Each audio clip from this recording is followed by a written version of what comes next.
கல்விதான் ஒரு சமூகத்தின் முன்னேற்றத்திற்கு மிக முக்கியமானது என ராதாபுரம் தொகுதி திமுக வேட்பாளர் சபாநாயகர் அப்பாவு தெரிவித்துள்ளார்.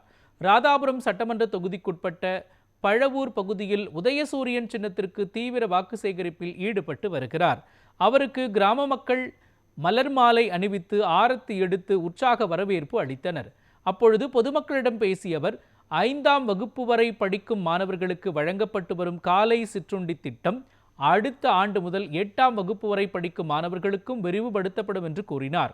மாணவர்களுக்கு உதவித்தொகை உயர்த்தி வழங்கப்படும் என்றும் கூறினார். கல்விக்கு முக்கியத்துவம் அளிக்கும் திமுக தொடர உதயசூரியன் சின்னத்திற்கு வாக்களிக்க வேண்டும் என்று கேட்டுக்கொண்டார்.